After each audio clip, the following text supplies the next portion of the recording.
ছেলেরা যদি জান্নাতে 70টা হুর পায় তাহলে মেয়েরা কি পাবে? এই সেম প্রশ্ন শায়েখ আহমদুল্লাহ হুজুরকেও একজন করেছে। দেখেন, যেই নারীর কাছে তার স্বামী ছিল সবচেয়ে শখের পুরুষ, যেই নারীর কাছে তার স্বামী ছিল সবচেয়ে পছন্দের মানুষ, আল্লাহর হাবিব বলেছেন আল্লাহ তাকে জান্নাতে তার স্বামীকেই দান করবে। সুবহানাল্লাহ পড়বেন না আপনারা? আচ্ছা, এখন পুরুষরা পাবে 70টা হুর, নারীরা পাবে কি?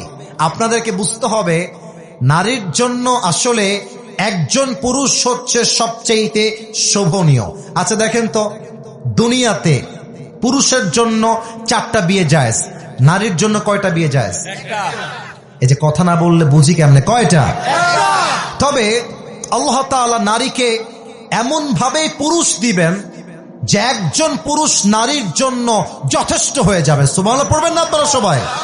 এবং নারীর মনকে আল্লাহ তাআলা জান্নাতে এমন ভাবে স্থির করবেন, আল্লাহ যেই যে নিয়ামত নারীকে দিবেন জান্নাতে, নারী সব নিয়ামতে খুশি হয়ে যাবে, নারীর অভিযোগের কোনো জায়গায় আর বাকি থাকবে না। সুবহানাল্লাহ পড়ে। আমি সেই দিন একটা পাকিস্তানি আলেম, নাম হচ্ছে মুফতি তারিক মাসউদ, ওনার একটা ওয়াজ শুনছিলাম। ওনাকে একজন মেয়ে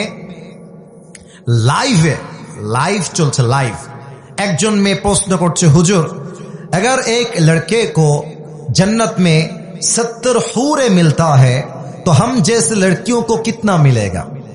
तो উনি একটা মজার উত্তর দিয়েছেন। উনি বলছেন আপনার কয়টা লাগবে? আপনার কয়টা লাগবে? আচ্ছা বলেন, মেয়ে মানুষ কি কখনো বলতে পারে যে আমার 70টা পুরুষ লাগবে? না। কথা না বললে বুঝি কেমনে? বলতে পারে। আমরা বলতে পারি আমাদের 4টা বউ লাগবে, আল্লাহ জায়েজ করেছে আমাদের জন্য, তাই না? তো মেয়েটা তো লজ্জায় পড়ে গেছে। মেয়েটা বলছে মুঝে সির্ফ এক হি চাহিয়ে, একটা হলেই চলবে আমার। তার মানে বোঝা যায় নারীর জন্য 70টা অপশন নয়, নারীর জন্য আল্লাহ রেখেছেন সীমিত। তবে ওর মাঝে আল্লাহ এতটা সন্তুষ্টি রেখেছে, নারী পাওয়ার পরে তার কোনো অভিযোগ আর থাকবে না। সুবহানাল্লাহ পড়বেন না আপনারা সবাই? আল্লাহ বোনদেরকে বোঝার তৌফিক দান করুক। সকলেই জবান খুলে পড়া।